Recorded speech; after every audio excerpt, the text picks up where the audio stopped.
it ready? Yes, Jimmy.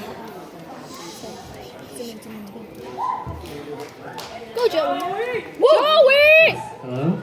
Hi. Can everyone hear me? Hi. Hi, everybody. Hi. I'm Mr. Joey.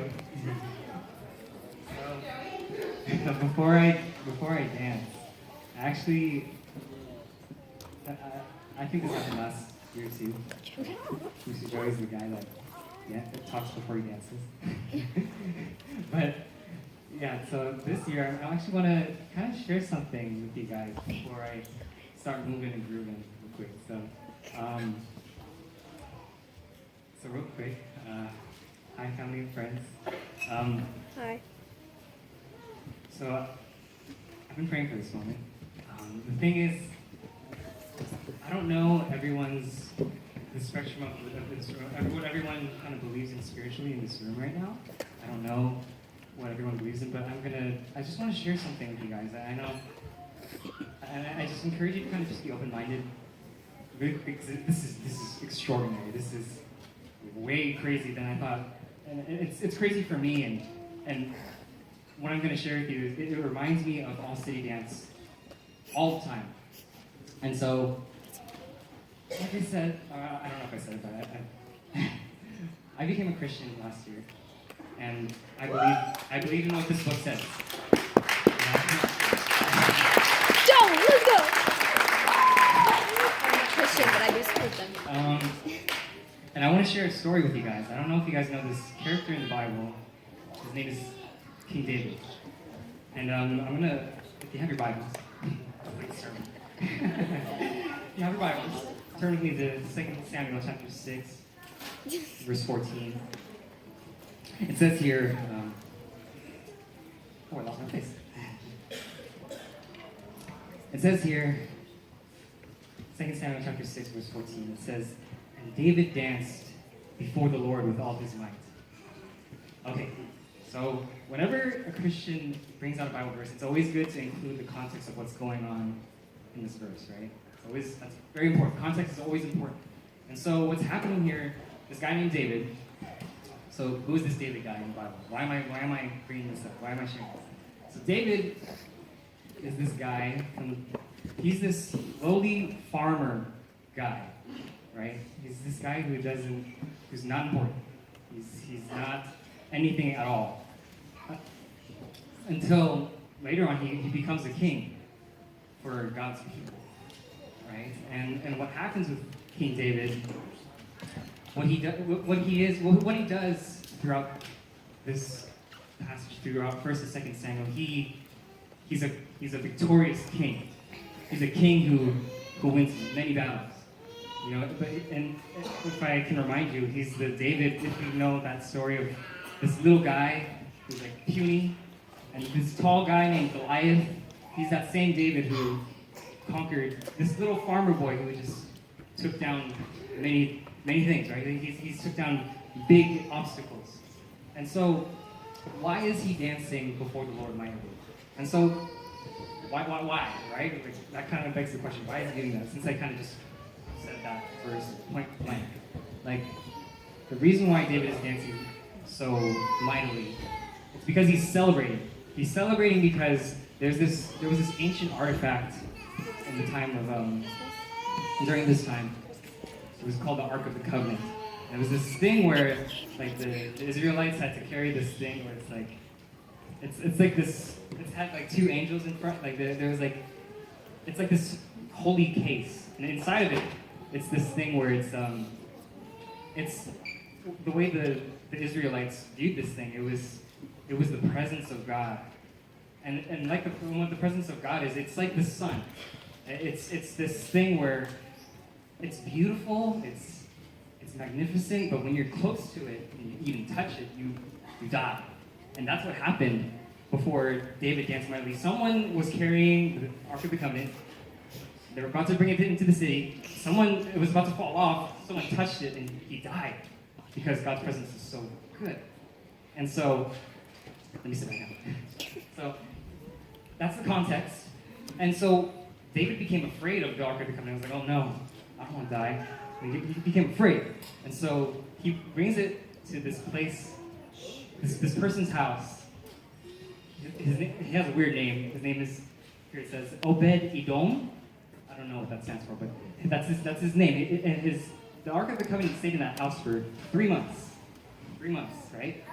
And after 3 months, there was a message that was brought to David saying that Obed Edom's house, it was blessed because the Ark of the Covenant was there. I don't know if you guys are familiar with this story, but you guys are getting familiar. And so, as I'm kind of transitioning forward as to why I'm bringing this up.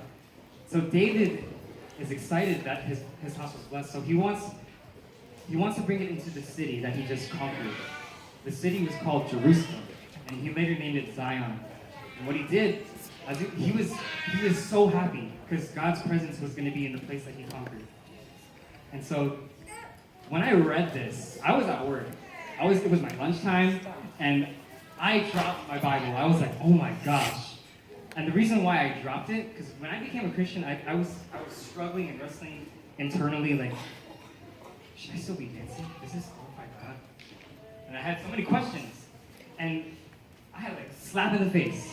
And the reason why this verse reminds me of ACB so much, I danced here 11 years ago. And my dance teacher, his name was David King. Isn't that crazy? That's crazy, right? The way God works is, I mean, I'm not trying to connect dots here or anything, but like I feel like later on in that passage, God doesn't say, David, stop dancing. Don't do that for me. Don't do that. I'm not pleased with your dancing. God doesn't do that. He doesn't stop him. You know, but someone tried to accuse him for doing that wrongly, but he rebukes her and she ends up not having kids. But anyway, if you read the passage. But anyway, so that's crazy, right? And I wanted to share that with you guys today because, I mean, it's the Christmas season, right? Yeah? And usually Christmas is the time of gift giving, and it's a time for being sentimental, like, you know, it's family time, and, you know, and I wanted to kind of reach that to you guys. And one last verse I do want to share. So we're going to fast forward. I'm going to give you guys a gift today too. This gift is not material. It's not something you can touch or feel, but it's something that happens inside of you. And so we're going to fast forward to Jesus, because what's it called? If you know what the Bible says, Jesus is the roots of David. He came from David's seed. And from there, we're going to fast forward way to Ephesians. And so what happened was, okay, I'm hurrying. Okay, so real quick. So Jesus was the God-man who died for our sins, and hung on the cross. He was resurrected, he conquered death. That's the gospel.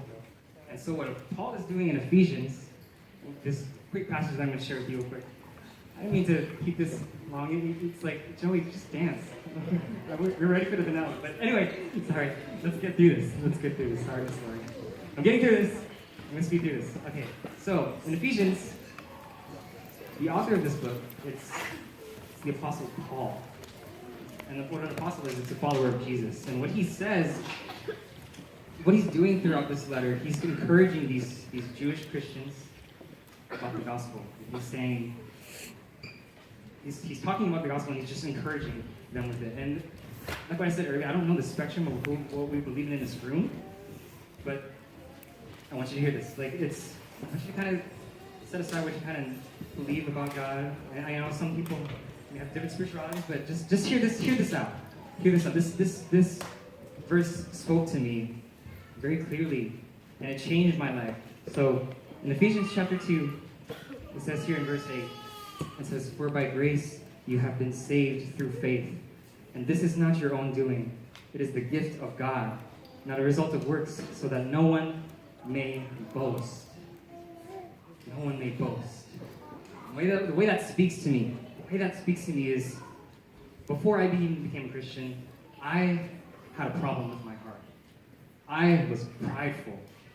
Okay, I'm a 23-year-old young man, and I had dreams and things that I wanted to follow. I wanted to go to LA and just do my thing and just be the biggest person out there. You know, I wanted to be the next big thing on like YouTube or on the internet. My face would be known. I wanted that. I was prideful. I wanted that. I really did. You know, but one thing that happens in one verse that I won't bring up. Well, I'll bring it up anyway. But it says that God opposes the proud and He humbles the exalted, and that's what God did when I read that verse. That's what happened to me. That's what happened to me. I became humbled. God humbled me. He said, Joe, you're not saved. You're not saved by what you do in this life. Because what I said really quickly earlier, it's what Jesus did for you. By the grace of God. It's not by, listen, hear this verse. It says, not a result of works, so that no one may boast. And the thing is, I'm gonna finish my story. And so I used to think that I had to outweigh my good things. I had to outweigh my bad works with my good. But no, it's not about that. And the thing is, what I want to encourage you today with that's the gift. That's the gift of God. This is immaterial. I want to reach out to people who are not believers, or if you're not saved. I want to kind of convict your hearts, encourage you to realize your sin in your life. Because that's what happened to me. This book says so much about me. When I thought I knew it all, I didn't. You know, I would just encourage you, if you're not a Christian, just be open-minded to it. Yeah. And the thing is, one thing I want to say to you, I'm unashamed. I'm ashamed of this message. Unashamed, like what Paul says. And so I hope that convicts your hearts, and I hope it kind of just gives you an open mind. You know, that's something I wanted to share with you today and tonight. And yeah, before I dance, I just want to thank you, Miss Lori, for having me.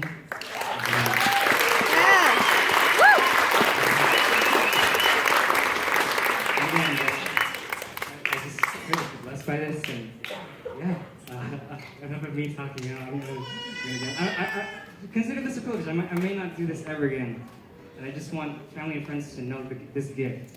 This is a gift. So, okay, here I go. Go, Joey!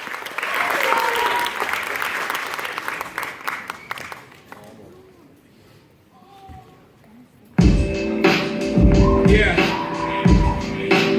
Sing to the Lord a new song, for He has done marvelous things. His right hand and His holy arm have worked salvation for Him. The Lord has made known His salvation, so let's celebrate Him. Yeah. Made to worship God, yes. We were made to worship God, yes. He made us, saved us, made us, saved us. Made to worship God, yes. We were made to worship God, yes. He made us, saved us. Feels good, y'all. Yeah. Yeah. Let the church recite these words together. The Lord is good, His love endures forever. There is only one God who truly lives. Give praise to His holy name for who He is. The one who said eternal life is to know me. We cry out with the angels, holy, holy, holy. Immutable, invisible, gracious and merciful, beautiful, invincible, faithful and personal. All His ways are just, even His wrath is right. Gave His Son Jesus Christ as a sacrifice. The Lamb was slain and